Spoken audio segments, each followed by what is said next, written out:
Boy, you gon' make it, be patient. You're gonna spread your wings and fly. Tell them let your flag go, be that bold. Go and look them in their eyes. Greetings, my name is Chris Chapman, co-founder and CEO of Kingmakers of Oakland.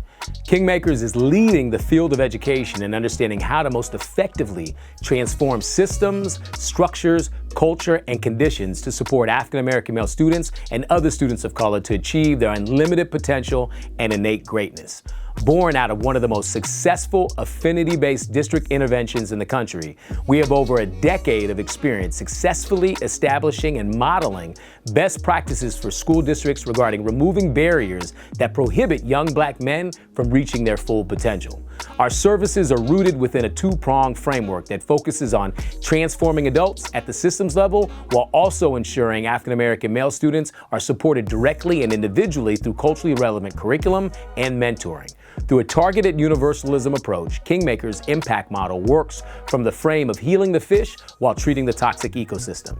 Kingmakers of Oakland operates from one absolute truth. All black boys are brilliant, beautiful, and possess innate greatness. Our mission is to dramatically improve educational and life outcomes for black males by empowering them to enact social change through education, research, training, and community mobilization.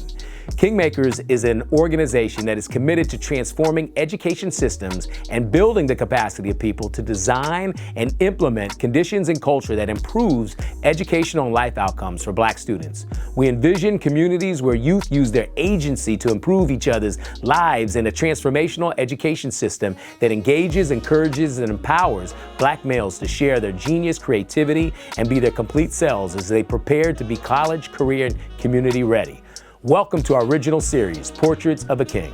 Portraits of a King was created to uplift the stories and voices of marginalized youth and community stakeholders who are often unknown yet critical to the movement. They reflect on themselves and their environment to make the adjustments necessary to improve and achieve. The history of black folks often comes from a different and divergent perspective.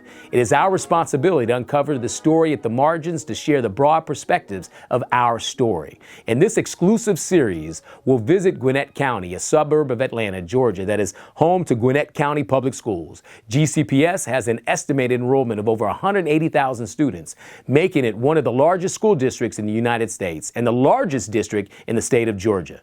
Within this district, our series will focus on the students of South Gwinnett High School, a site with a black student population of nearly 71%, located in the southern part of the county in the town of Snellville.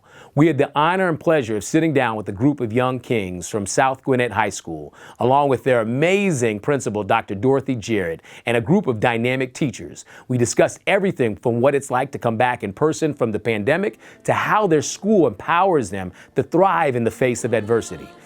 Before we dive in, let's meet the first black superintendent of Gwinnett County, Dr. Calvin J. Watts, to get some context, inspiration, and discuss why he feels the time is right for a partnership between Kingmakers of Oakland and Gwinnett County Public Schools. Enjoy, and I'll see you all on the other side. We got the keys to the kingdom now, living free and speaking loud. We got the keys to the queendom now, royalties in our blood. Dr. Calvin J. Watts, proud superintendent of Gwinnett County Public Schools. I've served here as superintendent for 9 months. We are now in the last month of our academic year. While I was born and raised in the Pacific Northwest in Washington State, I grew up professionally in Georgia, specifically here in Gwinnett County Public Schools, and had some incredible opportunities to lead, to serve, and now I'm here today. And I take no comfort in the fact that the responsibility that my parents bestowed upon me, which was, you might be the first at whatever it is that you do, just make sure you're not the last. You know, in 2021, I happened to be the first African-American superintendent in Gwinnett County Public Schools. So leading is a point of pride. It's a privilege. I get to do this work every day. It's hard work, but it's also the hard work, that power and promise of public education for each and every child, especially those who are furthest away from educational opportunity. We're closing those gaps because Gwinnett has changed and changed in a positive way. In fact, Gwinnett County is the 7th most diverse county in the country. 1 million people live in Gwinnett County, and Gwinnett County Public Schools is the 11th largest school district, the largest in the state. So to put it in context, for every 10 students who attend school in the state of Georgia, one of those is in Gwinnett County.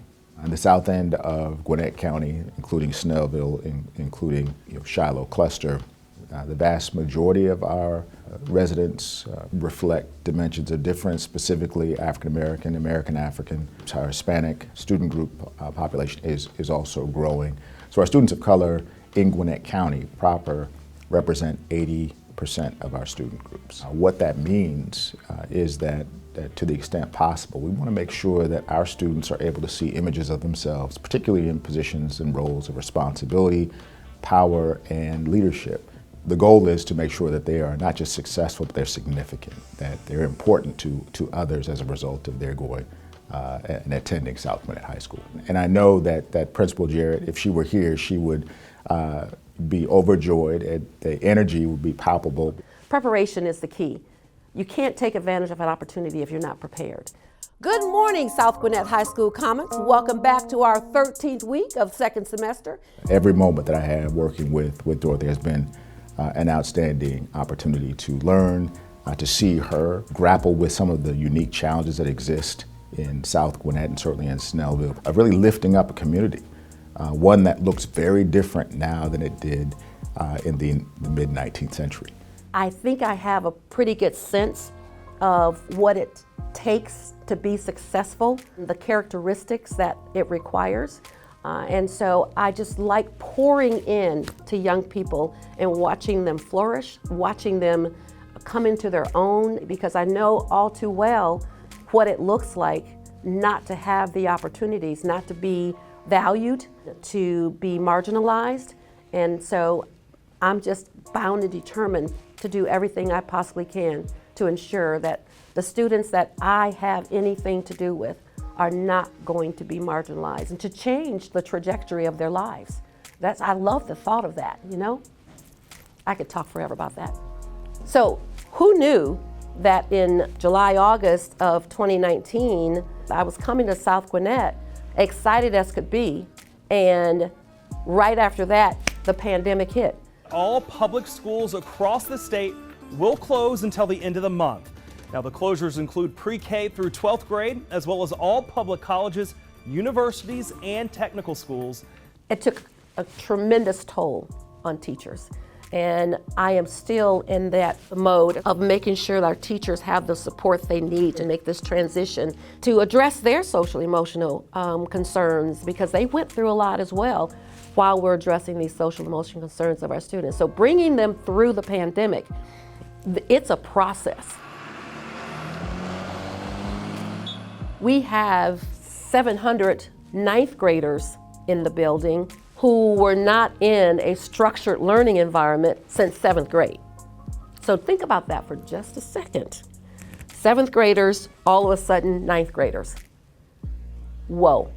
So go ahead and have a seat and look through classes since we have an extended time, and I'll show you what it is that you need to do. Question. This has probably been the hardest year of my 23 years of teaching, to be honest. I thought doing concurrent teaching during COVID was challenging, but coming into a structured classroom, that has been a challenge. We're seeing a lot of the students that are coming in, especially our 9th graders that are still in that middle school mentality, and they are unable to articulate themselves. I have to come to the classroom as myself. The students need to see me sad, they need to see me happy, they need to see the whole person, three-dimensional version of myself, so they can get a sense of feel that, oh, it must be important for me to be all these things as well. Now that we're back in person, it's a little bit easier. It comes a little bit easier making students feel present. My goal is to give them enough of myself, enough confidence, enough strength, enough support, enough love that they can go and be whatever they want to be. People look at a school that is highly based on serving minorities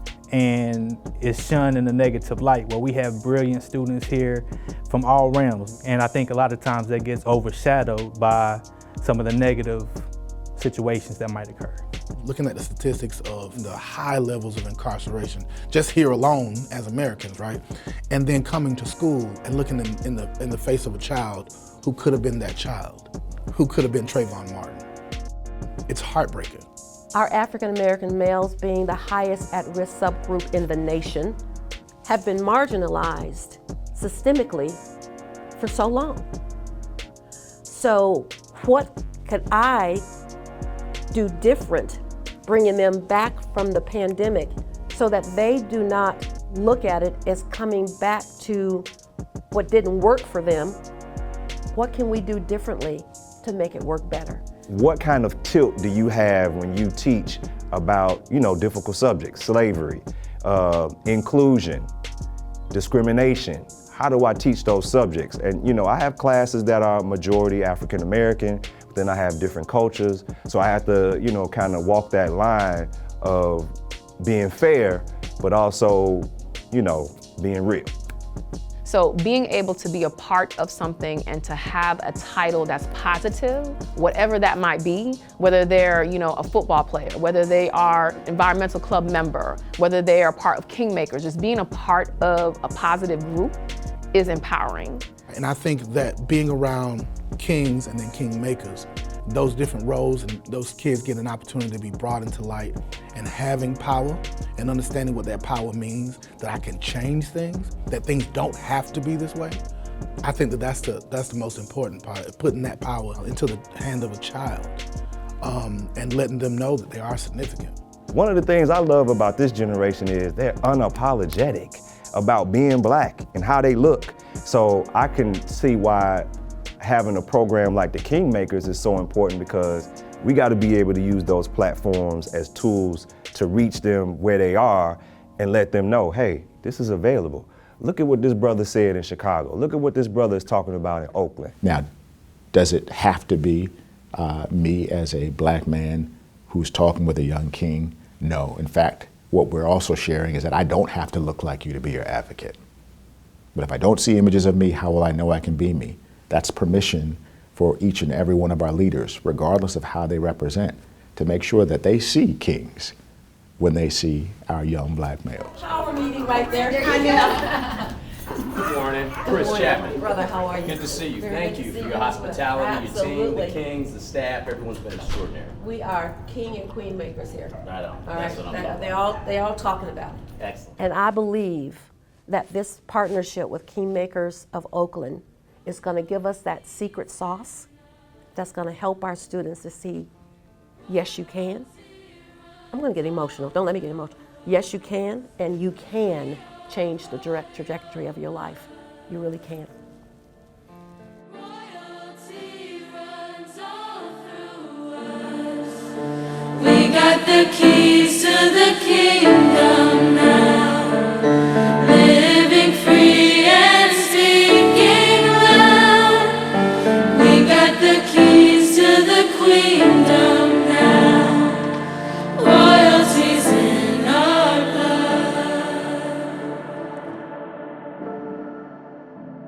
Welcome back. I hope you enjoyed this episode and it gives you the context to understand exactly what Portraits of a King is all about and why we're so excited to partner with Gwinnett County Public Schools. In the next episodes, we'll hear directly from a group of amazing ninth graders that attend South Gwinnett High School. We'll get a chance to listen to insightful one-to-one interviews with each student, as well as be a fly on the wall during a revealing group discussion we had with these Kings last spring. These young men will discuss everything from the challenges they encountered coming out of the pandemic to what they think the difference is between a boy and a king. I truly hope you enjoy the journey as much as we have. Thank you, peace, and blessings, Brother Chris. Yeah, okay. Sunshine in my eyes, melanin shine bright. Elephant in the light. I be taking big steps on a rope that's tight. That's life when you nice and you tryna reach heights that you never been. Can't stay down long when you haven't seen. And that's word to the bones in the sediment. Be the truth, be the light, be the medicine. We ain't settling. Yeah, black like I'm you.